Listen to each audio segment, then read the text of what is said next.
शङ्करं शङ्कराचार्यं केशवं बादरायणं सूत्रभाष्यकृतौ वन्दे भगवन्तौ पुनः पुनः। ईश्वरो गुरुरात्मेति मूर्तिभेदविभागिने व्योमवद्व्याप्तदेहाय दक्षिणामूर्तये नमः। नमः श्री शंकरानंद गुरुपादाम्बुजन्मने सविलास महामोह ग्राहग्रासैककर्मणे।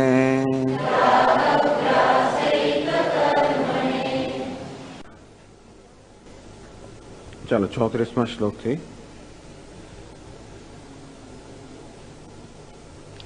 नहि धी भाव भावित्वात् आभासोऽस्ति धियः पृथक्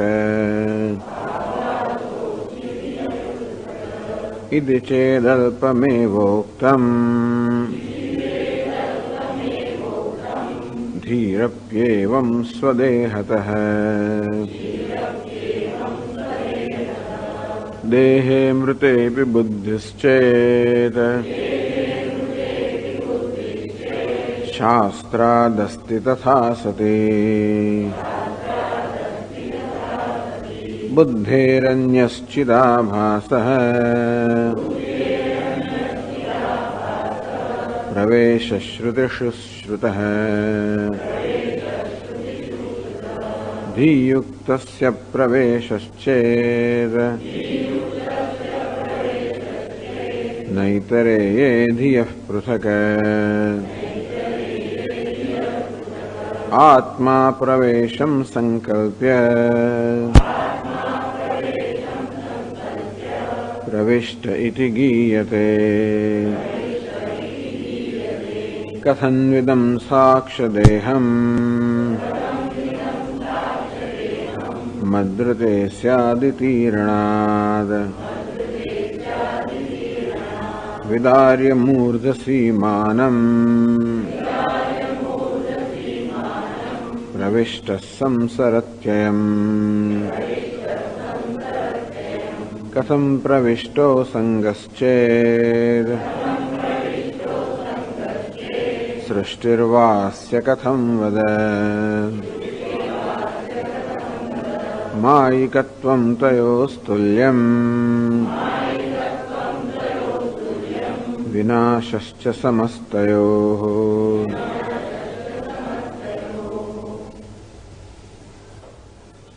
तो चर्चा नो प्रारंभ थयो। नहीं धीय भाव भावित्वात् आभासोस्ति धियः पृथक्। હવે ગ્રંથકારે સિદ્ધ કરવા માંગે છે કે ચિદાભાસ કે ચૈતન્ય બુદ્ધિ કરતા જુદો છે. તો જેવી રીતે આ બુદ્ધિ દેહ કરતા જુદી છે તેમ આ ચિદાભાસ બુદ્ધિ કરતા જુદો છે. તો એ માટે પ્રવેશ શ્રુતિ કહેવામાં આવ્યું. એવો પ્રશ્ન કરવામાં આવ્યો ધીયુક્તસ્ય પ્રવેશશ્ચેત ન. તો તેનો પ્રવેશ થયો છે. પ્રવેશ કોણ કરે છે? પ્રવેશ શ્રુતિષુ શ્રુતઃ બુદ્ધેરન્યશ્ચિદાભાસઃ.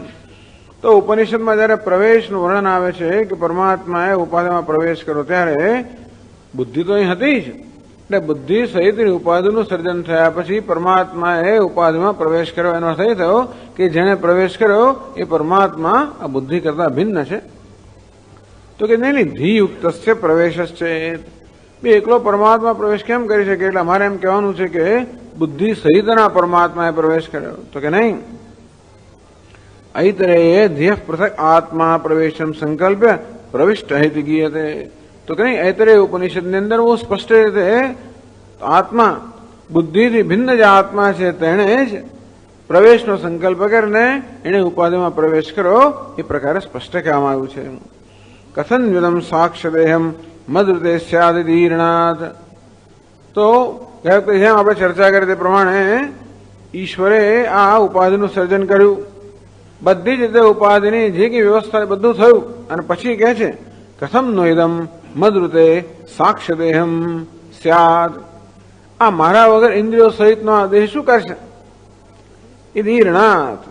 આ પ્રકારે એને ઈક્ષણ કર્યું અને વિદાય મૂર્ધ સીમાનમ, એના મૂર્ધની જે સીમા છે આ તો મસ્તક એની સીમા જે અર્થાત જ્યાં આગળ 3 કપાલનું મિલન થાય છે ત્યાં બ્રહ્મરંધ્રને ચીરીને એમાં પ્રવેશ કર્યો. અભિજાતનું વર્ણન આવે છે. તેનો અર્થ એ છે કે જેણે પ્રવેશ કર્યો એ ઉપાધિ કરતા ભિન્ન ચૈતન્ય છે.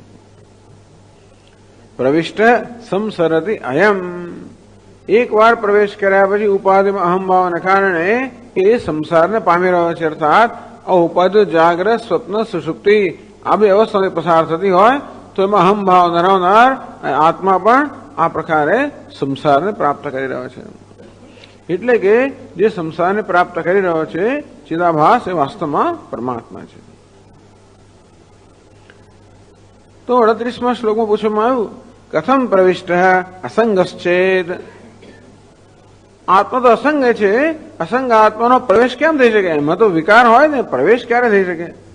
જે ચલાયમાન વસ્તુ છે, પ્રવેશ એટલે એક સ્થળેથી બીજા સ્થળે ગતિ તો આવે જ ને. જો ગતિ સંભવિત હોય તો જ પ્રવેશ સંભવ છે. જેમ દેવદત્ત પોતાના ઘરમાં પ્રવેશ કરે તો ઘરની બહાર હોય અને એનામાં ગતિ થાય ત્યારે ઘરમાં પ્રવેશ કરે. એ ઉપરાંત ઘર સાથે કોઈ રીતે સંયોજાઈ શકે ત્યારે જ પ્રવેશ શક્ય છે. અસંગશ્ચેત. આત્મા અસંગ છે, નિર્વિકાર છે, સ્થિર છે, સ્થાણુની જેમ અચલ છે. તો અચલ આત્માએ પ્રવેશ કેમ કર્યો? પ્રવેશ તો ત્યારે શક્ય હોય જ્યારે એક સ્થળેથી બીજા સ્થળે જવાનું હોય. આત્મા સર્વત્ર છે, નિત્ય, સર્વગત, સ્થાણુ, સર્વવ્યાપ્ત છે, અચલ છે. એવા આત્માએ કેમ પ્રવેશ કેવી રીતે કર્યો? એટલે ઉપનિષદમાં આવી કથા તો કહેવામાં આવી કે પરમાત્માએ ઉપાધિનું સર્જન કર્યું પછી એમાં પ્રવેશ કર્યો. શક્ય કેવું બને? આ વસ્તુની ખૂબ લાંબી ચર્ચા કરવામાં આવી છે તૈત્રીય ઉપનિષદમાં, બૃહદારણ્યક ઉપનિષદમાં કે પ્રવેશ કઈ રીતે થયો. એનો ઉત્તર આપી દેવામાં આવ્યો સૃષ્ટિર્વાસ્ય કથમ વદ. તો ચાલો, જો અસંગ પરમાત્મા પ્રવેશ ન કરી શકે કારણ કે અસંગ છે, અચલ છે, સર્વવ્યાપ્ત છે અને સર્વત્ર છે. એટલે પ્રવેશ ક્યારે થાય? જ્યારે આપણે કોઈ સ્થળે ન હોય અને જવાનું હોય ત્યારે. એટલે હું ઘરમાં નથી ત્યારે ઘરમાં પ્રવેશ કરી શકું, પણ આત્મા સર્વત્ર પહેલેથી જ વિદ્યમાન હોવાને કારણે પ્રવેશ કેવી રીતે કરે? વળી એ પ્રવેશ કરે છે એક સ્થળેથી બીજા સ્થળે ગતિ કરતો હોય ત્યારે જ પ્રવેશ શક્ય હોય.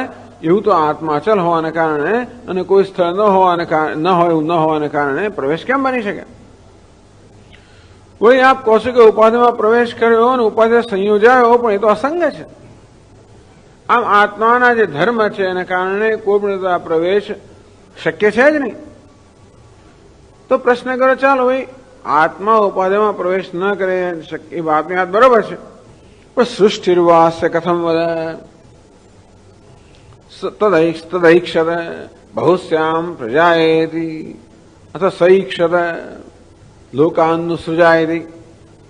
તો એ જ આત્માએ ઐતરેય ઉપનિષદમાં પ્રવેશ કર્યા પહેલા એ આત્માએ એ પ્રકારનો સંકલ્પ કર્યો કે લોકનું સર્જન કર્યું અને આ લોક, પાતાળ અને પૃથ્વી અને સ્વર્ગ બધા લોકનું સર્જન કર્યું અને લોકપાલનું, દેવતાઓનું સર્જન કર્યું. આ સર્જન કેવી રીતે કર્યું? આત્માવા ઇદમ એક એવાગ્રાસીત નાન્યત કિંચન મિશત. આ સૃષ્ટિના પ્રારંભમાં એક અદ્વિતીય આત્મા છે, તો એના સિવાય કંઈ જ નહોતું. તો અદ્વિતીય આત્મા જે અસંગ છે એને સર્જન પણ કેમ કર્યું? કે જે માયિકત્વમ, એ સર્જન કી સાચા અર્થમાંથી એ તો માયિક અર્થ છે. અર્થાત માયાથી જાણે કે સર્જન કર્યું હોય એવી રીતનું આ સર્જન છે. તો માયિકત્વમ તો સમજી લો કે પ્રવેશ પણ એ રીતે જ કર્યો. પ્રવેશ પણ માયિક એટલે શું છે? ખરેખર કોઈ પ્રવેશ નથી, પણ જાણે કે પ્રવેશ કર્યો હોય. પણ એવું માયિક છે એવું શા પરથી કહો છો? આ સર્જન માયાનું છે, એટલે કે આ જગત છે માયાનું સર્જન છે. એ કેવી રીતે કહી શકાય? વિનાશ છે.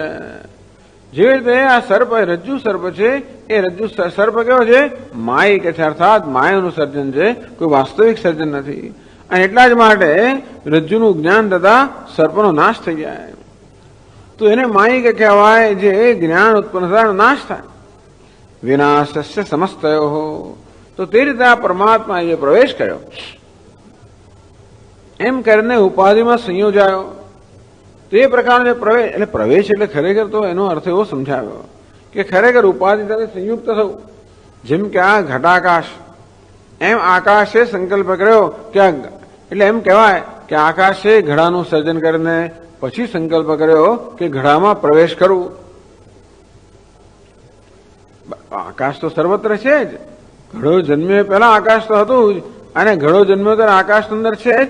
એટલે આકાશે ઘડામાં પ્રવેશ કરવો એવું તો કઈ સંભવ છે નહીં. તો આ કયા પ્રકારનો પ્રવેશ? આ પ્રવેશનો અર્થ એવો કર્યો કે આકાશે ઘડામાં અહમ ભાવ સ્થાપિત કર્યો, અને એમ કરીને હું ઘટાકાશ છું એ પ્રકારે એક ભ્રમ ઉત્પન્ન થયો. આકાશમાં જે મહાકાશ છે, સર્વવ્યાપક છે, એમાં જાણે કે ભ્રમ ઉત્પન્ન થયો, હું ઘટાકાશ છું.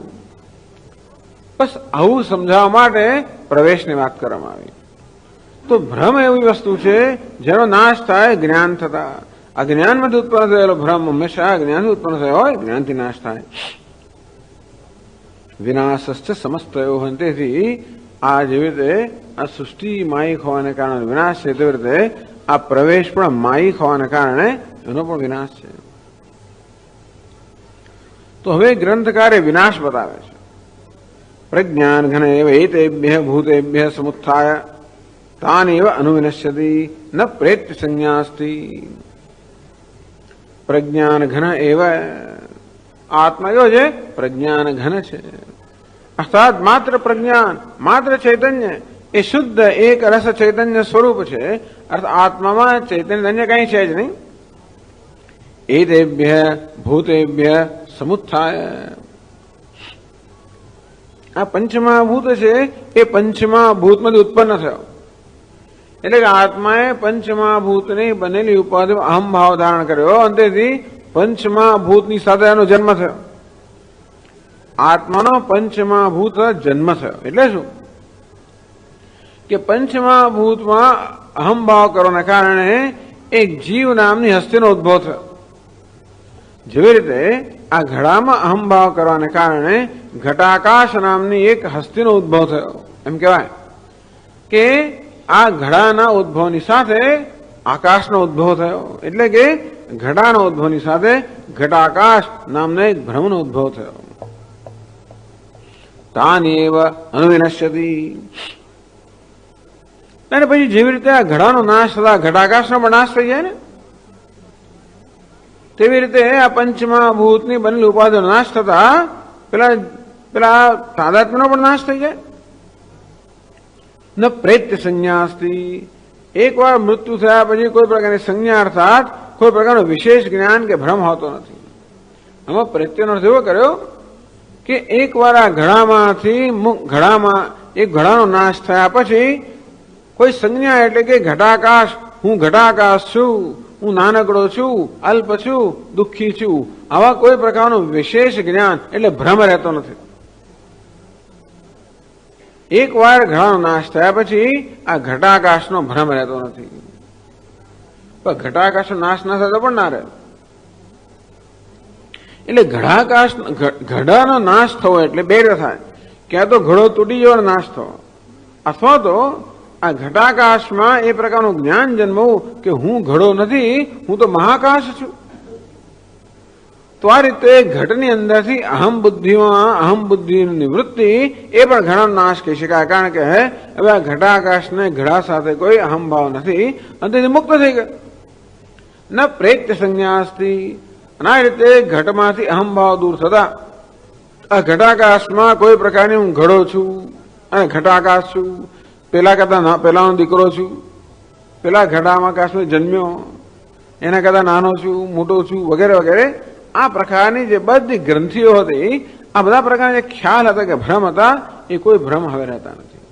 અર્થાત પેલા ઘટાકાશનો નાશ થઈ ગયો. તેનો ભાવ એ છે કે ઘડાની અંદર અહમ ભાવનો નાશ થતા ઘટાકાશ નામનો ભ્રમ હતો એનો પણ નાશ થયો. એટલા માટે કહીએ છીએ કે આકાશનો ઘડામાં જે પ્રવેશ હતો એ અજ્ઞાનને કે માયાને કારણે હતો, અને એ અજ્ઞાનનો નાશ થતા એ પ્રવેશનો પણ નાશ થઈ જાય. તેથી આ પ્રવેશ કેવો છે? માયિક છે, અજ્ઞાનથી ઉત્પન્ન થયેલો ભ્રમ છે, કોઈ વાસ્તવિક નથી.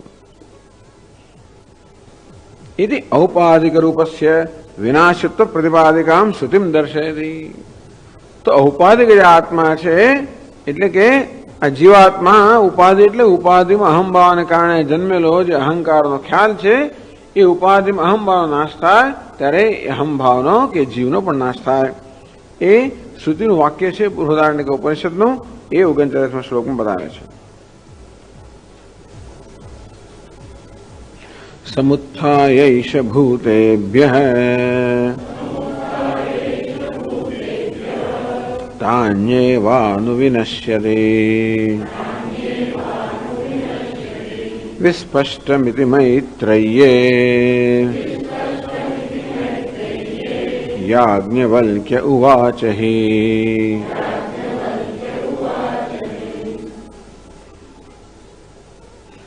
समुत्थाय एष भूतेभ्य तानेव अनुविनश्यति. एष प्रज्ञान घन आत्मा. तो आ फकरो છે ગયો તો વાંચ્યો તો આપણે ગયા વખતે યથા સૈંધવ ખિલ્ય એ ફકરો છે ને, સ યથા સૈંધવ ખિલ્ય. તો યાજ્ઞવલ્ક્ય ઋષિ મૈત્રીનો ઉપદેશ કરે છે. એમાં એક સ્થળે આ રીતે કહે છે, स यथा सैंधव खिल्य उदके प्रास्त उदकम एव अनुविलीयत. યાજ્ઞવલ્ક્ય ઋષિ મૈત્રીને કહે છે, હે મૈત્રી, જેમાં દ્રષ્ટાંત છે કે સૈંધવ ખિલ્ય એક પેલા મીઠાનો ગાંગડો, ઉદકે પ્રાસ્ત એને જળમાં જળ નાખવામાં આવે, ઉદકમ એવ અનુવિલીયત અને તેનો વિલય થઈ જાય, નહસ્ય ઉદ્ગ્રહણાય સ્યાત અને પછી આપણે એના ગાંગડા રૂપે કોઈ પણ રીતે એને પ્રાપ્ત ન કરી શકીએ. યતો યતસ્ત્વાદિત લવણમ એવ. જ્યાં જ્યાંથી પણ આપણે એનો સ્વાદ લઈએ ત્યાં લવણ છે, અર્થાત ખારાશ છે. એટલે કે હવે એ ગાંગડો ગાંગડા રૂપમાં નથી. એ ગાંગડો જે પાણીમાંથી જન્મ્યો એને પાણીમાં જયારે નાખવામાં આવે ત્યારે, એટલે પોતાના મૂળ કારણમાં જયારે નાખવામાં આવે કે મૂળ કારણ સંયોગ થાય ત્યારે જે ગાંગડા નામનો એક ભ્રમ હતો, ગાંગડા પણ હતું, એ નષ્ટ થઈ જાય. એટલે ગાંગડો પણ છે ને એ માયાનો ઉપજ છે. તેથી એના મૂળ કારણ સાથે સંયોગ થાય ત્યારે એ ગાંગડો પણ જતો રહ્યો ટૂંકમાં. એટલે એવી રીતે અહીં પણ એવું છે. એવમ વા અરે ઇદમ મહદભૂતમ અનંતમ અનપારમ વિજ્ઞાન ઘન એવ. તેમ યાજ્ઞવલ્ક્ય ઋષિ કહે છે કે હે મૈત્રી, તું પણ એક આવી રીતે વિજ્ઞાન ઘન છે એ ખરેખર સૈંધવ ખિલ્ય વિજ્ઞાન ખિલ્ય બની ગઈ છે. તું પણ આવી રીતે તું પણ વિજ્ઞાન એટલે કે ચૈતન્યનો ગાંગડો જાણે બની ગઈ છે. કેવી રીતે? આ ઉપાધિમાં અહમ ભાવ ધરાવવાના કારણે. વાસ્તવમાં તું જે અનંત છે, અપાર છે, એટલે વિજ્ઞાન ઘન છે. એવી ઉપાધિમાં અહમ ભાવના કારણે જાણે કે એક જીવ, એક ખિલ્ય એટલે એક નાનકડો બિચારો એક ગાંગડો બની ગઈ છે, અર્થાત અત્યંત અલ્પતાને પ્રાપ્ત થઈ છે ઉપાધિમાં અહંભાવના કારણે. અને તેથી આ મારું નામ છે, હું અમુક વંશની છું, એમ કરીને આ પ્રકારનો જે ખ્યાલ તારામાં જન્મ્યો છે. બાકી તો યતદ અદ્રેશ્યમ અવર્ણમ અગોત્રમ, કે ગોત્ર વર્ણ કશું હોતું નથી આત્મામાં. પણ હું અમુક ગોત્રની છું, અમુક વર્ણની છું, અમુકની પુત્રી વગેરે આ પ્રકારના જે ખ્યાલ ઉત્પન્ન થયા, અને મર્ત્ય છું વગેરે આ પ્રકારના જે ખ્યાલ ઉત્પન્ન થયા. એટલે શું થયું કે જે સર્વવ્યાપી પૂર્ણ આત્મા છે એ જાણે કે એકદમ અલ્પ બની ગયો. આમ અલ્પતાનો જે ખ્યાલ ઉત્પન્ન થયો, હે મૈત્રી, એ વાસ્તવમાં એ માત્ર અજ્ઞાનને કારણે છે. ઉપાધિમાં અહંભાવના કારણે આત્મા જે વાસ્તવમાં પૂર્ણ છે એમાં અલ્પતાનો ખ્યાલ ઉત્પન્ન થયો. જેમ જપાર છે એ પણ પેલા ભૂમિ અને તેજ સાથેના સંયોગના કારણે એક ગાંગડો બની ગયો, તેવી રીતે આત્મા પણ એક ગાંગડો બની ગયો. આત્મા જે સર્વવ્યાપી છે એટલે પૂર્ણ છે, એ પણ એક ઉપાધિમાં અહંભાવના કારણે જાણે કે એક નાનકડો જીવ બની ગયો. આમ તો અલ્પત્વને પ્રાપ્ત થઈ. એતેભ્ય ભૂતેભ્ય સમુત્થાય. આમ આ પંચમા ભૂત જેવા જન્મે તેવી રીતે આત્માનો જે જીવ ભાવ છે એનો પણ જન્મ થાય. તાન એવા અનુવિનશ્યતિ, આ પંચમહાભૂતનો વિનાશ થાય એટલે પેલા જીવ ભાવનો પણ વિનાશ થાય. તો વિનાશનો અર્થ શું કર્યો કે આ પંચમહાભૂતની ઉપાધિમાં અહમભાવ જો સ્થાપિત થાય કે તરત જ પેલા જીવાત્માનો જાણે કે જન્મ થાય, અને અહમભાવ જો દૂર થાય કે તરત જ જીવાત્માનો નાશ થાય. આત્માનો નાશ ના થાય, પ્રજ્ઞાન ઘણો નાશ ના થાય, તો પેલો મીઠાને કઈ ના થાય, પેલો ગાંગડા પણ જ જતો રહે. તે રીતે ચૈતન્યને કઈ ના થાય, પણ ચૈતન્યમાં જે અલ્પતા છે એ અલ્પતા દૂર થઈ જાય અહમભાવને કારણે જન્મ્યા હતી તે. ન પ્રેત્ય સંજ્ઞા અસ્તિ. એક વાર આ રીતે મૃત્યુ થયું, મૃત્યુ આ પ્રકારનું ઉપાધિ અહમભાવ જયારે દૂર થયો ત્યારે ન પ્રેત્ય સંજ્ઞા અસ્તિ. હવે કોઈ સંજ્ઞા અર્થાત હવે કોઈ વ્યક્તિગત ખ્યાલ રહ્યો નથી, અલ્પતાનો કોઈ ખ્યાલ રહેતો નથી. ત્યારે બ્રવીમી ઇતિ હોવાચ યાજ્ઞવલ્ક્ય. આ રીતે હે મૈત્રેયી, મારે તને આ કહેવાનું છે કે ખરેખર આત્મા અનંત છે. ઇદમ મહદભૂતમ અનંતમ અપારમ વિજ્ઞાન ઘન એવ. એ પરમાત્મા છે, અનંત છે, અપાર છે, વિજ્ઞાન સ્વરૂપ છે. આવું યાજ્ઞવલ્કે જે મૈત્રેયીને કહ્યું એનું એ જ વાક્ય અહીં આપવામાં આવ્યું. સમુત્થા એષ ભૂતેભ્ય તાન એવ અનુવિનશ્યતિ. એષ પ્રજ્ઞાન ઘન આત્મા એતેભ્ય દેહેન્દ્રિયાદિ રૂપેભ્ય પંચભૂત કાર્યેભ્ય નિમિત્ત ભૂતેભ્ય ઉપાધિભ્ય સમુત્થાય. તો પંચમહાભૂતમાંથી બનેલી ઉપાધિમાં અહમભાવ સ્થાપિતને જીવત્વ અભિમાન પ્રાપ્ય, પોતે જીવ છે, અલ્પ છે એ પ્રકારનો અભિમાન પ્રાપ્ત કરીને તાન એવ અનુવિનશ્યતિ. આ દેહનો જયારે વિનાશ થાય એટલે દેહમાં અહમ બુદ્ધિનો વિનાશ થાય ત્યારે આ જીવ ભાવનો પણ વિનાશ થાય છે.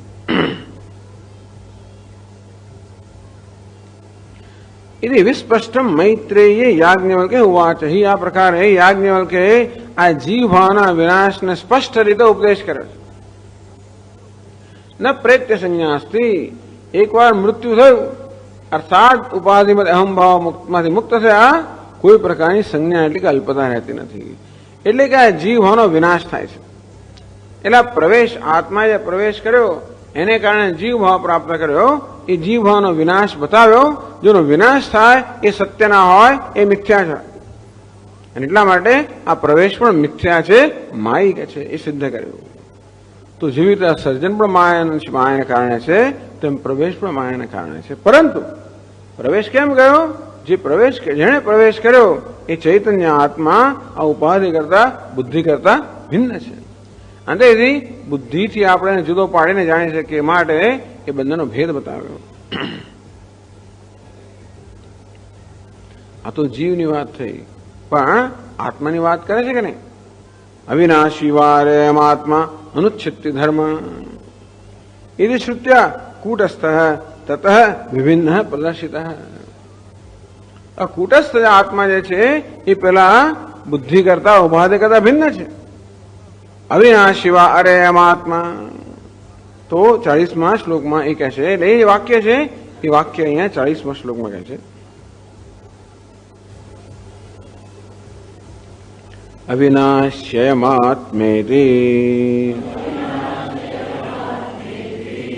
કૂટસ્થ પ્રવિવેચિતઃ માત્રા સંસર્ગ ઇત્યેવમ અસંગત્વસ્ય કીર્તનાદ.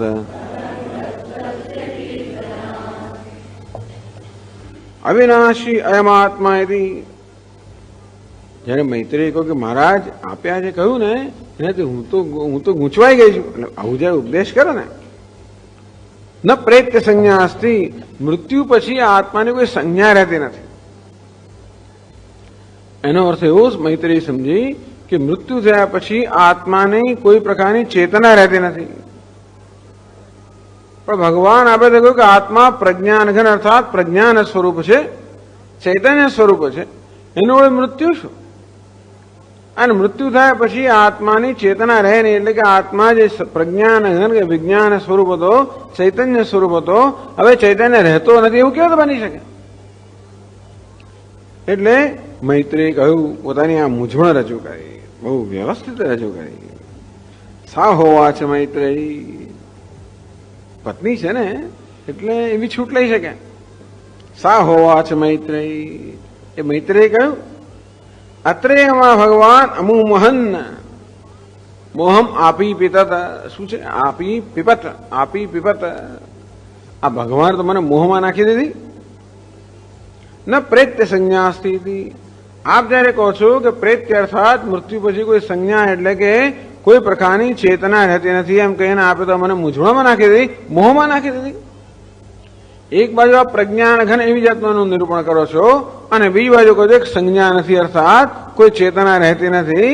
એ તો જે પ્રજ્ઞાન ઘન હોય અર્થાત ચૈતન્ય સ્વરૂપ હોય એની ચેતના ક્યાં જતી રહી? જતી કેમ? સ્વરૂપ કોને કહેવાય? નવારે હમ મોહમ બ્રવીમી. એની મૈત્રી હું તને કે મોહ અર્થાત મોહજનક વાક્ય કહેતો નથી. અલમ વારે ઇદમ વિજ્ઞાનાય. મેં કહ્યું કે જ્ઞાની પુરુષને ઉપાધિમાં અહમભાવ ગયા પછી કોઈ અલ્પતા સંજ્ઞા નથી. એ સંજ્ઞા એટલે કોઈ અલ્પતાનો ખ્યાલ રહેતો નથી. એ મેં કહ્યું એ સમજવાને પૂરતું છે. અને એટલે કહ્યું અવિનાશી વારે આત્મા અનુચ્છિત્તિ ધર્મ. એ મૈત્રી આત્મા છે એનો નાશ તો થઈ જ ના છે ને. અવિનાશી. અવિનાશ એનો વિનાશ નથી, જેનો વિકાર નથી, નિર્વિકાર છે. અનુચ્છિત્તિ ધર્મ જેનો ઉચ્છેદ નથી. એટલે વિનાશીનો અર્થ એવો કર્યો કે નિર્વિકાર છે એટલે એનામાં કોઈ પ્રકારનો વિકાર નથી. એટલે કે બે પ્રકારના નાશ હોઈ શકે. એક નાશ કેવો છે? એક બાકી રહી જાય એવો નાશ, અને બીજો નાશ કેવો છે કે બાકી ના રહે. એક સાન્વય, બીજો નિરન્વય. એટલે દેવદત્ત જે છે ને દેવદત્ત ધર્માન છે. એ દેવદત્તનો ધન જયારે જતો રહે ત્યારે ધર્માનો નાશ થઈ ગયો. દેવદત્ત રહ્યો પણ દેવદત્ત મરી જાય ત્યારે બધું જ જતું રહે. ટૂંકમાં એક કેવો નાશ છે? કશું કંઈક બાકી રહે, અને બીજો નાશ કેવો છે? કયું બાકી ના રહે. તો કે આત્મામાં બંને એક પણ ખરાબ નાશ સંભવ નથી. અવિનાશી એમ કહીને કહ્યું કે આત્મામાં એવો કોઈ વિકાર નથી. અનુચ્છિત્તિ ધર્મ આત્માનો ઉચ્છેદ ના થઈ શકે. એ આ પ્રકારે જયારે યાજ્ઞવલ્ક્ય ઋષિએ કહ્યું ત્યારે કૂટસ્થ પ્રવિવેચિત. આ કૂટસ્થને ઉપાધિ કરતા બુદ્ધિ કરતા ભિન્ન કરીને દેખાડે. પ્રશ્ન એ હતો ને કે કૂટસ્થ આત્મા છે બુદ્ધિ કરતા જુદો છે. જેને પ્રવેશ કરે પ્રવેશ તો કૂટસ્થ આત્માએ કર્યો, એ ઉપાધિ કરતા જુદો છે. એ ઉપાધિમાં અહમ ભાવ જયારે ધારણ કરે ત્યારે એ જીવ બની જાય, અલ્પ બની જાય, જાણે કે. પરંતુ ઉપાધિમાં અહમવાદ મુક્ત થાય ત્યારે અલ્પતામાંથી મુક્ત થાય. તો એ કેવો છે? જેને પ્રવેશ કર્યો અને જે અસંગ છે, જે નિત્ય મુક્ત છે એનો સ્વભાવ કયો છે? અવિનાશી વા. અરે અયમ આત્મા. હે મૈત્રી, આત્મા તો અવિનાશી છે. અનુચ્છિત ધર્મ જેનો ઉચ્છેદ ના થઈ શકે એવો આત્મા છે. એટલે કે આત્મા નિત્ય છે, અવિનાશી છે. ઇતિ શ્રુત્યા કૂટસ્થ પ્રવિવેચિત.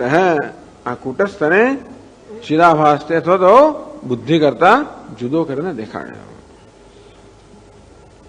માત્રા સંસર્ગ ઇત્યેવમ અસંગત્વસ્ય કીર્તનાત. તો આ રીતે કૂટસ્થ આત્મા ઉપાધિ કરતા જુદો છે એ માટેનું કારણ શું? શા પરથી આપ એમ કહો કે આત્મા બુદ્ધિ કરતા જુદો છે? અમને તો એક જ લાગે છે. અત્યારે તો જાણે કારણ કે જેવી રીતે પેલું લોખંડ અને અગ્નિનો એવો સંયોગ થઈ ગયો હોય કે બે હોય પણ એક જ લાગે. આગનો ગોળો બની જાય તેથી કે લોખંડ અગ્નિ બે જુદા લાગતા નથી, મને એક જ છે. અંતે રીતે જ્યાં બુદ્ધિ છે ત્યાં આત્મા છે. અર્થાત બુદ્ધિમાં ચેતનતા પણ આત્માને કારણે આવી છે. આ પિંડ દેહરૂપી પિંડ જ્યાં છે ત્યાં પણ આત્મા છે જ. આ બે જુદા છે એમ કેમ કહી શકો? માત્ર અસંસર્ગ અસ્ય ભવતી. માત્ર સંસર્ગસ્તુ અસ્ય ભવતી. યાજ્ઞવલ્ક્ય ઋષિ પણ કહે છે માત્ર અસંસર્ગ હતું અસ્ય ભવતી. આત્માનો માત્રા સાથે મીયંતે ઇતિ માત્રા દેહાદય તાભી અસ્ય આત્મા અસંસર્ગો ભવતી. માત્રા તો જેનું માપ લેવામાં આવે, માપ કાઢી શકાય એને માત્રા કહેવામાં આવે. એટલે કે આ પંચમહાભૂત એટલે કે આ દેહ વગેરે. તો આ દેહ ઇન્દ્રિય મન બુદ્ધિનો સંઘાત છે જે પંચમહાભૂત એનો માત્રા શબ્દ વાપરે. માત્ર અસંસર્ગસ્તુ અસ્ય ભવતી. હે મૈત્રી, આ આત્માનો કુટસ્થ આત્માનો માત્ર સાથે અર્થાત ઉપાધિ અસંસર્ગ છે, એટલે કોઈ પ્રકારે સંસર્ગ નથી. પ્રવેશનો એમ ના સમજો કે જોડાઈ ગયો, હંમેશા કેવો છે? અસંગ છે. એવું હોવાને કારણે અત્યારે જયારે જોડાયેલો એમ જણાય છે ત્યારે પણ ખરેખર જોડાયેલો છે જ નહીં. એ તો અવિનાશી અનુચ્છેદ્ય ધર્મ જ છે. એમ કરીને આત્મા અવિનાશી છે, એને પણ હેતુ કયો? અસંગ છે. નહીં તો શું થાય છે કે ખરેખર દેહમાં જોડાઈ ગયો હોય તો દેહના નાશ સાથે આત્માનો પણ નાશ થાય એવું કહેનારા લોકો છે. આ દેહ જ આત્મા છે, કોણે કહ્યું કે એથી વધારે આત્મા છે? અરે દેહ જ આત્મા તો દેહના નાશ સાથે આત્માનો નાશ થઈ જાય.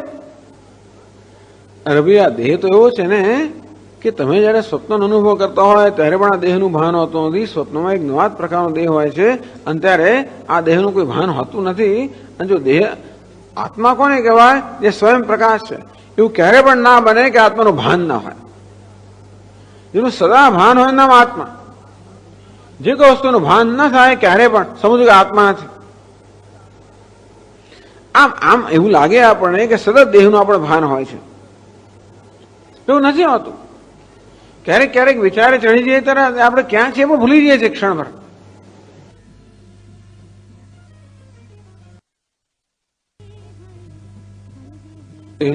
એટલે જો દેહ આત્મા હોય તો એક નિયમ છે, આત્મા એને કહેવાય જેનું સતત ભાન હોય. દેહ જો આત્મા હોત તો દેહનું બધી અવસ્થામાં ભાન થતું જ હોત, તો સુષુપ્તિમાં પણ આ દેહનું ભાન થવું જોઈતું હતું જો દેહ આત્મા હોત. અંતેથી આ દેહ આત્મા નથી. અંતો આ દેહનું મૃત્યુ થાય, પરંતુ આ દેહમાં એનો કોઈ સંસર્ગ નથી. દેહની અંદર હોવા છતાં પણ એનો સંસર્ગ નથી. એટલે યથા સર્વગતમ સૌક્ષ્મ્યાત આકાશમ નોપલિપ્યતે સર્વત્રાવસ્થિતો દેહ તથાત્માનોપલિપ્યતે. ભગવાન 13મા અધ્યાયમાં કહે છે, યથા સર્વગતમ સૌક્ષ્મ્યાત આકાશમ નોપલિપ્યતે. આકાશ જેવી રીતે સર્વવ્યાપી છે પણ સૂક્ષ્મ હોવાને કારણે કોઈ જગ્યાએ લેપાયમાન થતું નથી.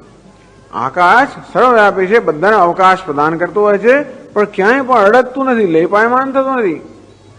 કોઈ વસ્તુ થઈ ક્યારે પણ એને એના પર કોઈ જાતનો એના પર કોઈ પ્રકારનો દોષ લાગતો નથી, કોઈ અપવિત્રતા લાગતી નથી.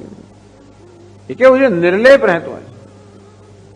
સર્વત્ર અવસ્થિત દેહ, તે રીતે પરમાત્મા દેહમાં સર્વત્ર હોવા છતાં પણ આત્મા ન ઉપલિપ્યતે, એ આત્મા દેહથી લેપાયમાન થતો નથી. એટલે વસ્તુ હોય, આ ઘડામાં આકાશ છે પણ આકાશ ઘડાને સ્પર્શ કરતો નથી, ઘડાથી કોઈ રીતે લેપાયમાન થતું નથી. અને તે રીતે આ ઉપાધિમાં આત્મા છે લેપાયમાન થતો નથી. એવું હોવાને કારણે પોતાનો મૂળ સ્વભાવ જાળવી રાખે છે. જેમ ઘડાની અંદર જણાતું હોવા છતાં પણ આકાશ પોતાનો મૂળ વ્યાપકતાનો સ્વભાવ જાળવી રાખે છે. વ્યાપક છે, નિરાકાર છે, અસંગ છે, નિર્લેપ છે. એ આકાશ ઘડામાં હોવા છતાં પણ કે ઘડામાં ભાસતો હોવા છતાં પણ પોતાનો જેવી રીતે સ્વભાવ જાળવી રાખે છે. અને તે રીતે પરમાત્મા પણ દેહની અંદર હોવા એવું લાગે છતાં પણ પોતાનો અસંગ સ્વભાવ જાળવી રાખે છે. અને એટલા માટે અવિનાશી સ્વભાવ જાળવી રાખે છે. એમ કરીને ઉપાધિ કરતા આત્મા એટલે જે કુટસ્થ છે એનો વિવેક કરીને બંને જુદા છે એ બતાવ્યું. માત્ર અસંસર્ગ ઇત્યેવમ અસંગત્વસ્ય કીર્તનાત. આત્મા અસંગ છે એ પ્રકારે એને અવિનાશિત્વ પણ બતાવ્યું. આ ઉપાધિ કરતાનો ભેદ બતાવ્યો. હવે કયો વિવેક થઈ રહ્યો છે? જીવ અને કુટસ્થનો વિવેક થઈ રહ્યો છે. જીવાત્મા અને કુટસ્થ. જીવાત્મા કોને કહેવાય? પેલી બુદ્ધિમાં પ્રતિબિંબિત થયેલો ચિદાભાસ. પણ ચૈતન્ય છે તો બુદ્ધિ કરતા જુદો છે. તો હવે એ પ્રશ્ન કરવામાં આવે છે કે આપ કહો છો કે જીવાત્માનો વિનાશ થાય છે, પણ જીવાત્માનો ક્યાં વિનાશ થાય છે? નનુ જીવાપેતમ વાવ કિલ ઇદમ મ્રિયતે ન જીવો મ્રિયતે. છાંદોગ્ય ઉપનિષદમાં આ પ્રકારનો સંવાદ આવે છે. ઉદ્દાલક ઋષિ અને શ્વેતકેતુ. એક સ્થળે ઉદ્દાલક ઋષિ શ્વેતકેતુને કહે છે, હે શ્વેતકેતુ, આ જો સામે મોટું ઊંચું વૃક્ષ છે ને, એ વૃક્ષના મૂળમાં કોઈ છેદ કરે ને તો પણ એમાંથી સ્રાવ થાય ખરો, પરંતુ વૃક્ષનું મૃત્યુ ના થાય. એ તો સ્રાવ થાય પણ છતાંય જીવન થાય.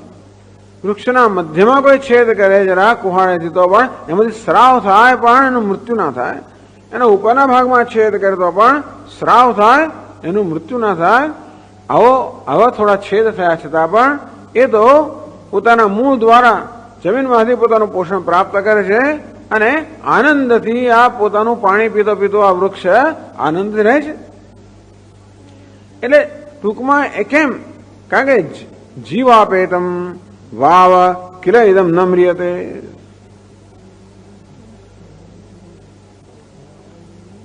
તો જીવ આપે નહીં, જીવા નહીં, આ તો જીવાપેતમ મ્રિયતે. પણ આ તો જીવથી સંકળાયેલો છે. જ્યાં સુધી જીવાત્મા આ વૃક્ષમાં છે ત્યાં સુધી વૃક્ષનું મૃત્યુ નથી. પછી કહે છે ઉદ્ધાર કરશે આગળ.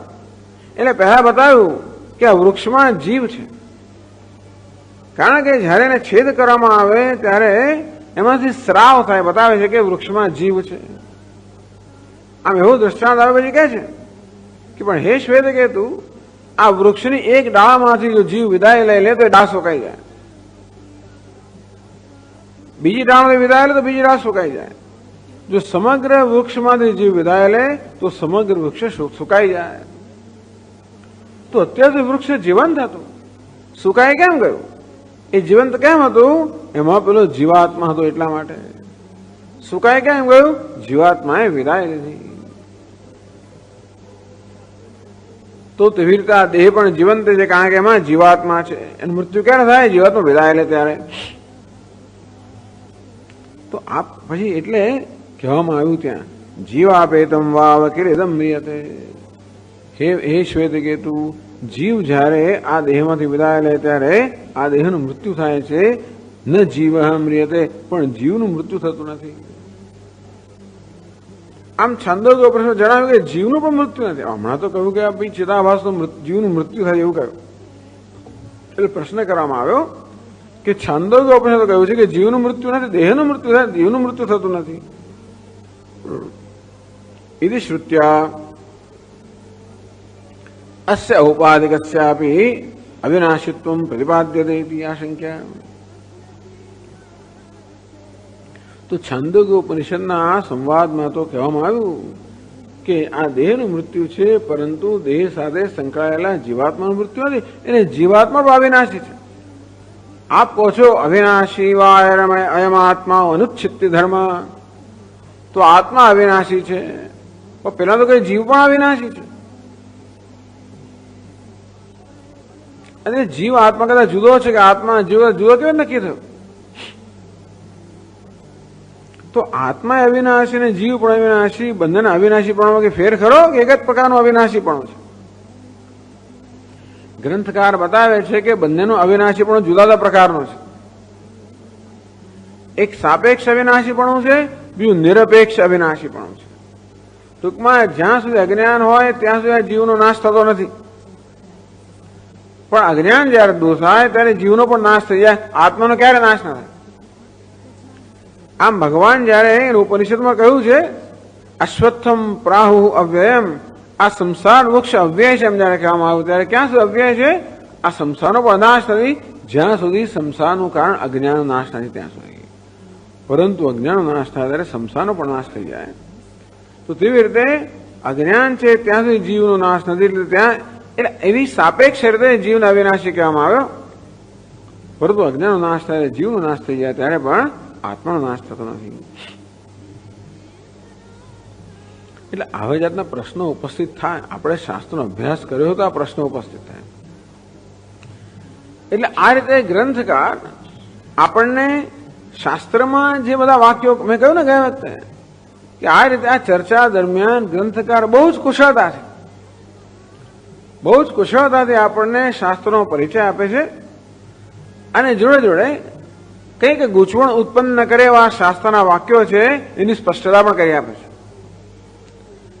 કારણ કે ઉપનિષદ ઘણા છે બધા, અને એટલે એવું બની શકે કે કોઈક જગ્યાએ કોઈક ઉપનિષદમાં કશું કહેવામાં આવ્યું હોય અમુક સંદર્ભમાં, એ જ વિષયમાં બીજા ઉપનિષદમાં અન્યત્ર જરા જુદી રીતે કહેવામાં આવ્યું હોય, કદાચ વિરુદ્ધ કહેવામાં આવ્યું આપણને લાગે. એટલે ક્યારેક ક્યારેક એક જ વસ્તુ માટે આપણને વિરોધાભાસી વાક્યો જોવા મળે, આપણે ગુચવાઈ જઈએ. આમ તો એ વિરોધ દૂર કરવાનો કે જો આ જે કહેવામાં આવ્યું અમુક સંદર્ભમાં કહેવામાં આવ્યું અને ત્યાં જે કહેવામાં બીજા સંદર્ભમાં કહેવામાં આવ્યું, અને તેથી એ સંદર્ભ આપણે સમજાય તો પછી જે દેખીતો વિરોધ છે દૂર થાય.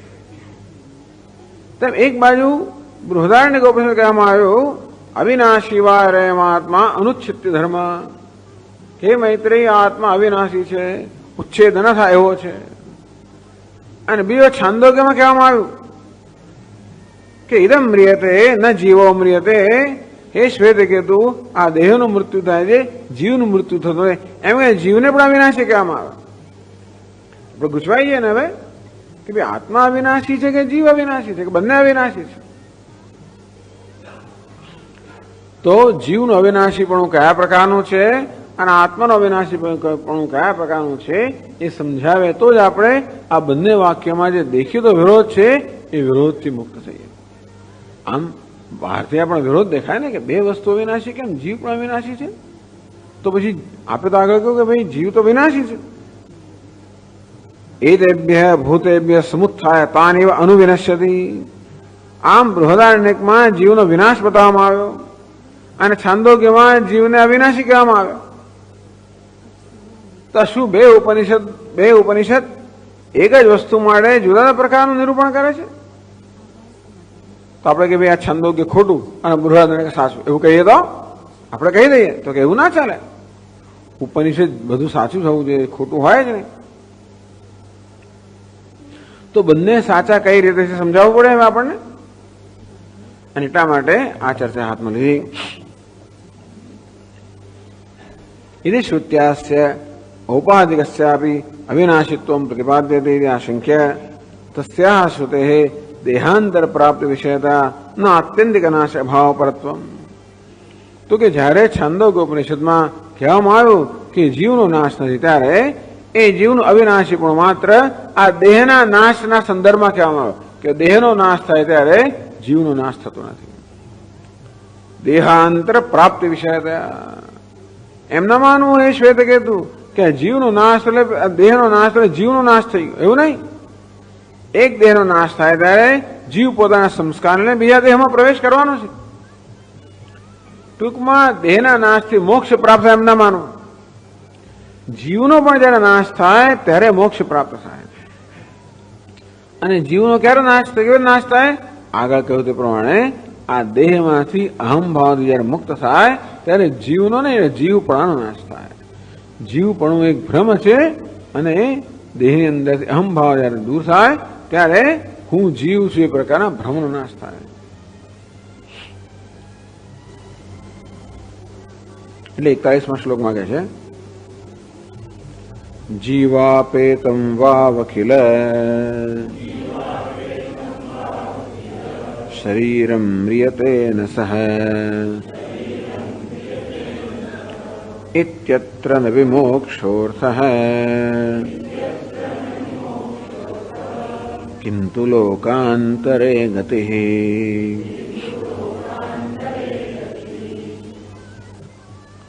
जीवापेतम वाव किल शरीरम म्रियते न सह जीव. हे श्वेतकेतु આ જીવ વગરનું આ શરીર છે એનું મૃત્યુ થાય છે પણ જીવનું મૃત્યુ થતું નથી. એ જે કહેવામાં આવે ઇત્યત્ર દ વિમોક્ષ અર્થ, એમને માનવું કે ભાઈ આ મોક્ષ છે. કિંતુ લોકાંતરે ગતિ, આ જીવ અવિનાશી છે પણ મુક્ત જેવું કહેવાનો હેતુ નથી. આ જીવનું અવિનાશીપણું આત્માના અવિનાશીપણું જેવું નથી. અને જીવને અવિનાશી કહ્યો એટલે જીવ મોક્ષ પામે એવું નથી કહેવાનો હેતુ. લોકાંતરે ગતિ, આ જીવ બિચારો એક વાવમાંથી બીજે વાવમાં જાય છે. જેમ નદીમાં પેલો કીડો હોય, એ કીડો એક વાવમાંથી પછી બીજા વાવમાં જેવી રીતે ઘસડાય, તેમ આ જીવાત્મા પણ બિચારો એક દેહ વિભાવમાંથી મુક્ત થઈને એને છૂટ્યો તરત બીજા દેહમાં પ્રવેશ કરે. અને એને મોક્ષ મળતો નથી. એનું અજ્ઞાન જયારે દૂર થાય ત્યારે જ એને મોક્ષ મળે. અને ત્યારે જ અવિનાશી બને. એ કેવું છે? એ અવિનાશીપણું કેવું છે? એ નિરપેક્ષ અવિનાશીપણું છે. આ તો સાપેક્ષ અવિનાશીપણું છે. જીવાપેદમ જીવહેતુમ જીવન ત્યક્તમિતિ યાવત જીવન મ્રિયતે ઇત્યર્થ. ટૂંકમાં એટલે શ્વેતકેતુને કહેવામાં આવ્યું કે જીવનું મૃત્યુ થતું નથી દેહના મૃત્યુથી.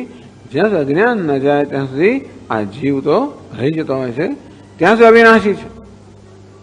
જ્યારે આત્મા છે એ તો હંમેશ પણ અવિનાશી છે, કૂટસ્થ નિત્ય છે. આ કેવો છે? પ્રવાહ નિત્યત્વ. અને એટલે શાસ્ત્રમાં બે પ્રકારનું નિત્યત્વ કહેવામાં આવ્યું. જો આપણે જ્યારે ઋષિકેશ જઈએ ને ગંગાના દર્શન કરીએ તો આપણે એની જ ગંગા છે, પણ એની નથી હોતી. એક વર્ષ પહેલા જે પાણી જોયું તો ક્યાંનું ક્યાં જતું રહ્યું, ગંગા સાગરમાં જઈને શું થયું હશે એનું ક્યાં. અને એની એ કે પ્રવાહ નિત્યત્વ, એનો પ્રવાહ આમ સતત ફેરફાર થયા કરતો હોય પરંતુ એનો પ્રવાહની નિત્યતા છે. તેમાં જીવમાં સતત ફેરફાર થયા કરતો હોય પ્રવાહની નિત્યતા છે. એટલે કે એક અથવા બીજા રૂપમાં રહ્યા જ કરતો હોય. બીજું કૂટસ્થ નિત્યત્વ, જે આત્મા છે કે જે કૂટસ્થ નિત્ય, એમાં કોઈ પ્રકારના ફરી ફેરફાર વગર નિત્યતા. અંદરથી ફેરફાર થયો છે એટલે આ જીવ છે તો એનું જીવપણું જતું રહે. એનું કારણ અજ્ઞાન જાય ત્યારે જીવપણું પણ જતો રહે. જ્યારે કૂટસ્થ આત્માનું કોઈ કારણ જ નથી, માટે એ કેવો છે? નિત્ય.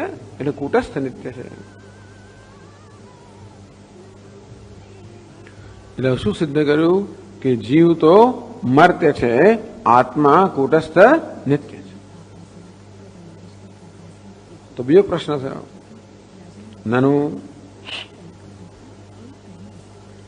જીવસ્ય વિનાશિત્વે અહમ બ્રહ્માસ્મિતિ અવિનાશી બ્રહ્મ તાદાત્મ્ય જ્ઞાનમ ન ઘટતે ઇતિ શંકતે. આપ કહો છો જીવ વિનાશી છે? તો કે હા. તો એ કહે અહમ બ્રહ્માસ્મિ. જીવાત્મા શું કહે છે ખબર છે? એને જ્ઞાન થાય ત્યારે અહમ બ્રહ્માસ્મિ, હું બ્રહ્મ છું. કોણ? હું જીવાત્મા બ્રહ્મ છું. અહમ નશ્વર થાય, જીવાત્મા. તો જીવાત્મા શું કહે છે? હું બ્રહ્મ છું. પણ હું એટલે કોણ? જીવ તો વિનાશી છે. જીવસ્ય વિનાશિત્વે સતી. આ જીવ જયારે વિનાશી હોય ત્યારે હું બ્રહ્મ છું એ પ્રકારનું જ્ઞાન એને કેમ થઈ શકે? બ્રહ્મ તો અવિનાશી છે. તો વિનાશી પોતાને અવિનાશી કેમ કહી શકે? કે તો એનો અર્થ શું રહ્યો? કે ધારો કે તે શું થઈ ગયું? પછી ખાલી કહેવા પણ જ રહી જાય ને, એને જ્ઞાન તો ન જ થાય ને. વિનાશી ને એવું ક્યારેક જ્ઞાન થાય કે અવિનાશી છું? જ્ઞાન થાય તો વહેમ જ છે ને. તો ઘણા બધા ઈશ્વર છે ને ભગવાન છે ને બધું કહેતા હોય, પણ વહેમ છે ને. તો ભગવાન કોને કહેવાય? સર ઐશ્વર્ય સંપન્ન હોય ને ભગવાન કહેવાય એવું તો છે નહીં કોઈ. અને તેથી ધારો કે આ જીવાત્મા એમ કે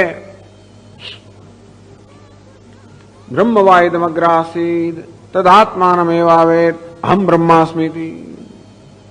આ જીવ અજ્ઞાન અવસ્થામાં બ્રહ્મ જ હતો અને એને કોઈ પરમ કારણિક આચાર્યનો સંપર્ક થયો અને આ ઉપદેશને કારણે એને જ્ઞાન થયું અહમ બ્રહ્માસ્મિતિ. તદ આત્માનમેવ અવેત. એને પોતાના આત્માને એટલે પોતાની જાતનું યથાર્થ જ્ઞાન પ્રાપ્ત કર્યું, હું બ્રહ્મ છું. એ ઉપનિષદ કહે છે. પણ જે જીવ છે એને જ્ઞાન કેમ નથી? જીવ તો વિનાશી છે, આપણે હમણાં જ કહ્યું તે પ્રમાણે, અને બ્રહ્મ અવિનાશી છે. તો વિનાશીનું કેમ જ્ઞાન થઈ શકે કે હું અવિનાશી છું? આ વિનાશી પણ અવિનાશી પણ એક સાથે કેમ રહે છે? હું બ્રહ્મ છું. હું એટલે કોણ? વિનાશી. અને બ્રહ્મ એટલે અવિનાશી. હું બ્રહ્મ છું, વિનાશી અવિનાશી છે. આનો અર્થ એવો થયો હું બ્રહ્મ છું એટલે વિનાશી અવિનાશી છે. આ તો વિરોધ થયો. આ વિનાશી જીવ જે વિનાશી છે એને હું અવિનાશી બ્રહ્મ છું જ્ઞાન થઈ જ કેમ શકે? અવિનાશી બ્રહ્મ તાદાત્મ્ય જ્ઞાનમ ન ઘટતે. એટલે હું અવિનાશી બ્રહ્મ છું એ પ્રકારનું જ્ઞાન તો શક્ય જ નથી. એથી શંકા આ પ્રકારની શંકા કરે છે અને શંકાનો પછી ઉત્તર પણ આપે છે. 42મા શ્લોકમાં કહે છે નાહમ બ્રહ્મેતિ બુધ્યેત સવિનાશીતિ ચેન્ન તત સામાનાધિકરણ્યસ્ય બાધાયામપી સંભવાત. ધીમે ધીમે ધીમે ચર્ચા સૂક્ષ્મ બનતી જાય છે.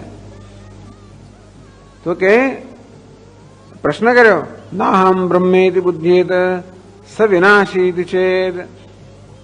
આ જીવ જે વિનાશી છે, વિનાશી સ જીવ, આ જીવ વિનાશી છે. અહમ બ્રહ્મેતિ બ્રહ્મરૂપેણ આત્માનમ ન બુદ્ધ્યેત. તો આ જીવ જે વિનાશી છે એને હું બ્રહ્મ છું એ પ્રકારે પોતાને અવિનાશી કેમ જાણી શકે? ન બુદ્ધિ ન જાનીયાત. વિનાશી અવિનાશીનો એકત્વ વિરોધાત. એક જ સ્થળે વિનાશી અને અવિનાશી સાથે ન હોઈ શકે. આ જે વિનાશી છે એ અવિનાશી ન હોઈ શકે. તેથી આ જીવ જે વિનાશી છે એ કેમ જાહેર કરી શકે કે હું અવિનાશી બ્રહ્મ છું? એ રીતે જો આવો આપનો પ્રશ્ન હોય તો એમાં કોઈ મુશ્કેલી નથી. કેમ?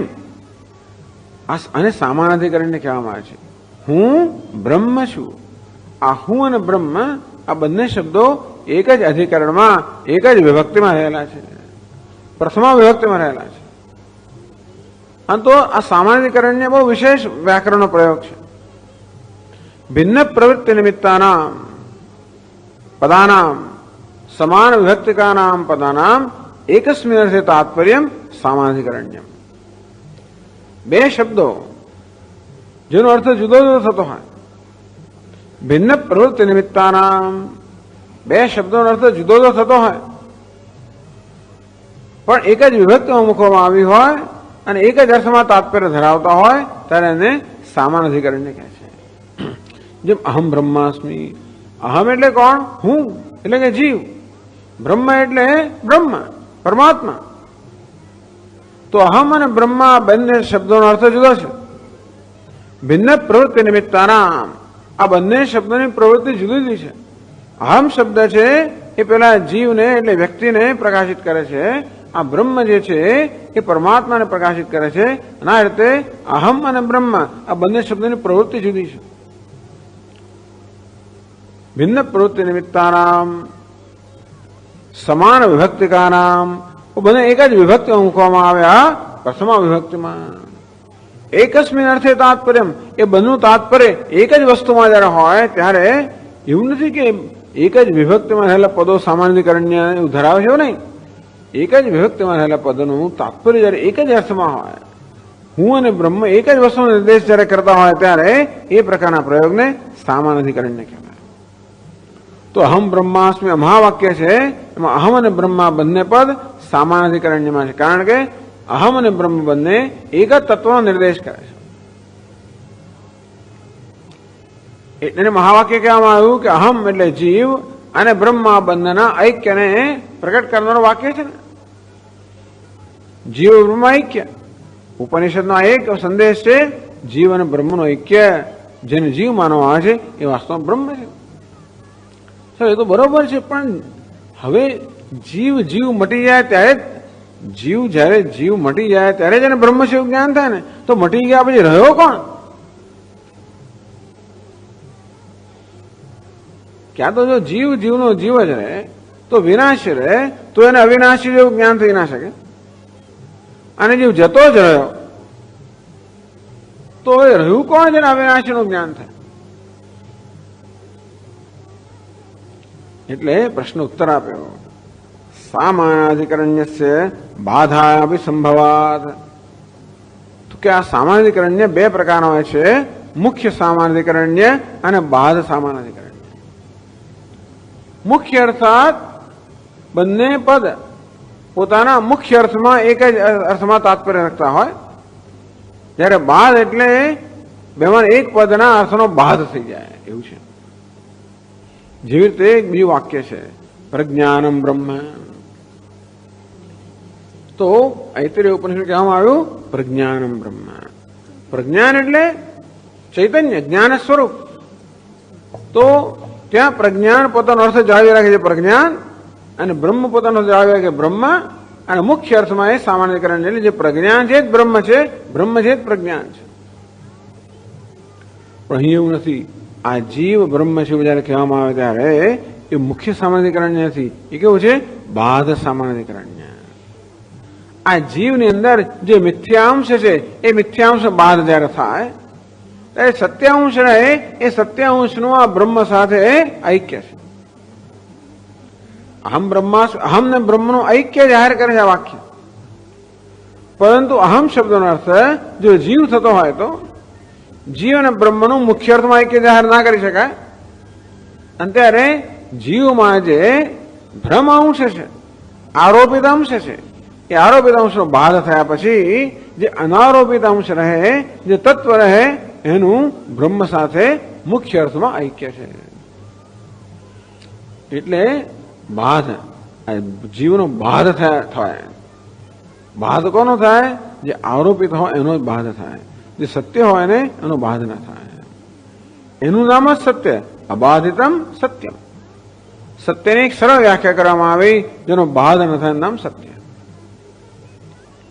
સ્વામીજી પોતાનો અનુભવ કહેતા ને, આગળ વાત કહેલી છે. બહુ વર્ષો પહેલા સ્વામી દયાનંદજી મહારાજ ત્યાં કેલિફોર્નિયામાં કે સ્ટેનફોર્ડમાં કોઈ યુનિવર્સિટીમાં પ્રવચન આપતા હશે. અને ત્યારે વિદ્યાર્થીઓ કે પ્રોફેસરો એ બધા લોકો પણ સાંભળવા આવે. તો સ્વામીજીએ પહેલા દિવસે પ્રવચન આપ્યું અને કહ્યું કે વેદાંત શાસ્ત્ર સમજાવે, તત્વની વ્યાખ્યા કરે, સત્ય શું છે સમજાવે છે, સત્યની વ્યાખ્યા કરે છે, ઈશ્વરની વ્યાખ્યા કરે છે, એવું કહ્યું. કશી વ્યાખ્યા ના કહ્યું. 1 કલાક પ્રવચનમાં આવું બધું કહ્યું. વ્યાખ્યા ના કહે, વ્યાખ્યા આવતીકાલે કરે છે, આવું કહ્યું. એ લોકોને અધ્વત છોડી દીધા. મોટાભાગના લોકો તો કરવે તો કરવા, ના કરે કઈ વાંધો, પણ કોઈ કે અંદર થાય કે વ્યાખ્યા, આ સત્યની વ્યાખ્યા કેમ થઈ શકે, ઈશ્વરની વ્યાખ્યા થઈ કેમ શકે?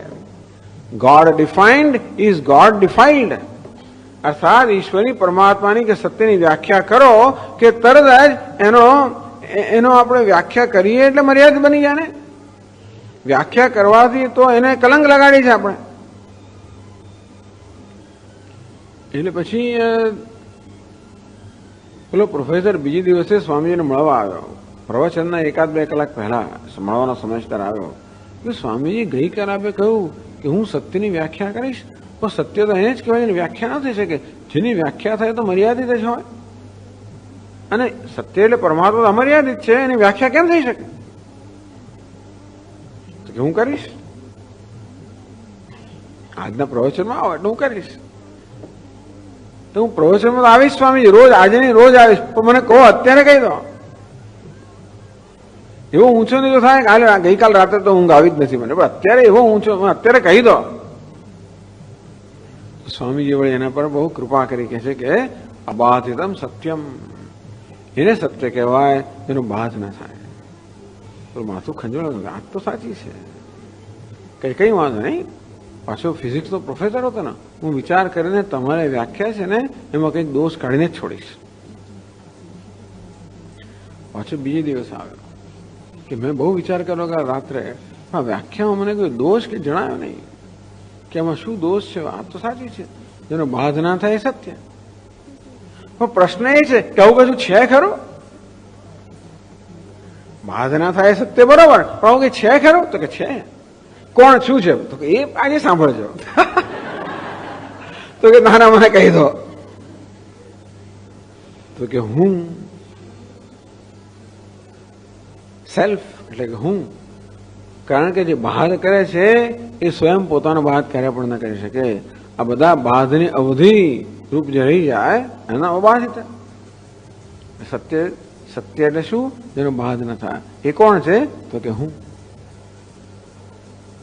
એટલે હુંની પણ વ્યાખ્યા થઈ, જેનો બાધ ન થાય એને હું કહેવાય. હુંની અંદર પણ જે બાધિત અંશ છે, બાધ યોગ્ય અંશ છે, એનો બાધ કર્યા પછી જે અબાધિત અંશ રહે એ જ હુંનું ખરેખરું સ્વરૂપ છે. આ ઘડાની અંદર પણ 2 અંશ રહેલા છે ને, એક બાધ યોગ્ય અંશ છે અને બીજો બાધ ન થાય એવો અંશ છે. આનું જે રૂપ છે એનું નામ છે કેવું છે? બાધ યોગ્ય છે. ઘડો તૂટી જાય તો નામ રૂપ બદલાઈ જાય, અને વળી બાદ તૂટે તો વળી નામ રૂપ બદલાયા કરે, પરંતુ એનો અબાધિત અંશ કયો છે? માટી. તેવી રીતે હું પણ જે છે ને, જે ચિદાભાસ કે જીવાત્મા, એની અંદર પણ એક બાધ યોગ્ય અંશ છે. શું? કર્તૃત્વ, ભોક્તૃત્વ, સુખિત્વ, દુઃખિત્વ કેવો છે? બાધ યોગ્ય અંશ છે. પરંતુ એમાં અસ્થિ, ભાતિ, પ્રિય કેવો છે? અબાધિત અંશ છે, અનારોપિત. અને આ જીવનું વાસ્તવિક સ્વરૂપ કયું? કરતા ભોગતા નહીં, પણ કરતા છે ત્યારે પણ જે છે, ભોગતા છે ત્યારે પણ જે છે, સુખી છે ત્યારે પણ જે છે, દુઃખી છે ત્યારે પણ છે. એટલે ટૂંકમાં કરતા આવે ત્યારે ભોગતાનો બાદ થઈ ગયો, સુખી આવે ત્યારે દુઃખીનો બાદ થઈ ગયો. આમ આ જીવનું પ્રત્યેક સ્વરૂપ બીજા સ્વરૂપનો બાદ કરે છે.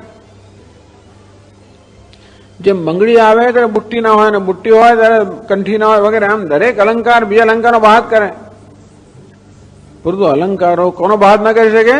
સુવર્ણ જેમ બાદ ના થાય તેવી રીતે આ કર્તૃત્વ, ભોક્તૃત્વ, સુખિત્વ, દુઃખિત્વ આ બધા જીવના જુદા રૂપ ખરા, પરંતુ એ બધા આવે ને જાય ત્યારે પણ જેનો બાધ ન થાય એ કયું છે?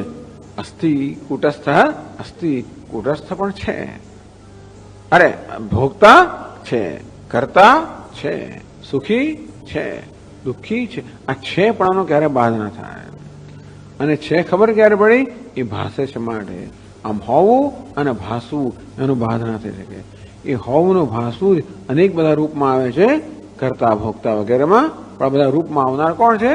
હોવું, અસ્થિ, ભાતિ, પ્રિય. અને તો આ રીતે જે આરોપિત અંશ છે અસ્થિ, ભાતિ, પ્રિય પર કર્તૃત્વનો, ભોક્તૃત્વનો, જેમ માટી પર આ ઘડાનો, ઠીકરાનો જાત જાતનો આરોપ કરવામાં આવે છે ને, અને તે રીતે એક આત્મા પર, કૂટસ્થ પર, અસ્થિ, ભાતિ, પ્રિય પર કર્તૃત્વનો, ભોક્તૃત્વનો, સુખિત્વનો, દુઃખિત્વનો આ જુદા વસ્તુઓનો આરોપ, આ જુદા ભ્રમણ આરોપ કરવામાં આવે છે ખ્યાલનો. એ આરોપ તો બાદ કોનો થાય? જે આરોપિત છે એનું બાદ થાય. જેમ રજ્જુ સર્પ, બાદ કોનો થાય? સર્પનો બાદ થાય, રજ્જુનો બાદ ના થાય. ટોર્ચ દેખાડી તો સર્પ જ જતો રહે, રજ્જુ ના જતો રહે. એટલે કે સામાન્યકરણ્ય બાધા વિસંભવાત. આ મુખ્ય સામાન્યકરણ ઉપરાંત એક આ બાધ સામાન્યકરણ્ય પણ છે. મુખ્ય સામાન્યકરણ્ય અભાવે બી બાધાયામ સામાન્યકરણ્ય સંભવાત. તો બાધ દ્વારા પણ બંને પદ એક અધિકરણમાં હોઈ શકે. આ બે પદ અહમ ને બ્રહ્મ મુખ્ય અર્થમાં ભલે એક અધિકરણમાં ન હોય, પરંતુ બાધિત અર્થમાં અહમનો જયારે આરોપિત બાધ થાય ત્યારે એ બે પદ છે એ મુખ્ય અર્થમાં એક અધિકરણમાં હોઈ શકે. જીવ ભાવ બાધેન બ્રહ્મ ભાવ અવગંતુમ શક્યતે. આ જીવ ભાવ જે આરોપિત છે એનો બાધ થાય ત્યારે અનારોપિત અંશ જીવનો કહે છે બ્રહ્મ. આમ જીવના જીવપણાનો કર્તૃત્વ, ભોક્તૃત્વ વગેરેનો બાધ થાય ત્યારે કયો અંશ ને? અસ્થિ, ભાતિ, પ્રિય. શું એ જ બ્રહ્મ છે. તેથી કહ્યું નતત સામાન્યકરણ્ય બાધા અભિસંભવાત. આમ બાધ દ્વારા પણ સામાન્યકરણ્ય સંભવિત હોવાને કારણે અહમ બ્રહ્મ, ટૂંકમાં જીવાત્મા પોતાને બ્રહ્મ જાણી શકે ક્યારે? પોતાના જીવપણાનો આરોપિત અંશો જયારે બાધ કરે થાય, મિથ્યા છે એવું જાણે. આમાં કર્તૃત્વ, ભોક્તૃત્વનું મિથ્યાત્વ સમજે અને પોતાનું અસ્થિ, ભાતિ, પ્રિય એ સત્ય છે એવું જયારે સમજે ત્યારે જીવાત્મા પણ પોતાને બ્રહ્મ જાણી શકે.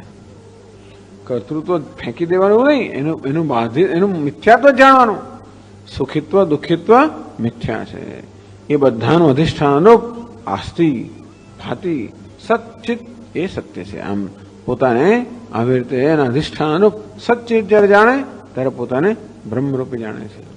તેથી આ જીવ જે ઉપાધિની દ્રષ્ટિએ વિનાશી છે એ સ્વરૂપની દ્રષ્ટિએ અવિનાશી હોવાના કારણે પોતાને બ્રહ્મ જાણી છે.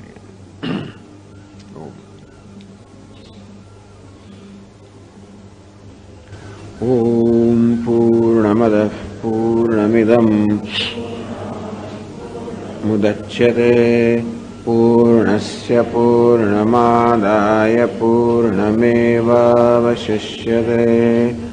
ઓમ શાંતિ શાંતિ શાંતિ. શંકરં શંકરાચાર્યં કેશવં બાદરાયણં સૂત્રભાષ્યકૃતૌ વંદે ભગવन्तौ પુનઃ પુનઃ. ઈશ્વરો ગુરુરાત્મેતિ મૂર્તિભેદવિભાગિને व्योमवद्व्याप्तदेहाय दक्षिणामूर्तये नमः। ॐ शान्ति शान्ति शान्तिः। हरि ओम। श्री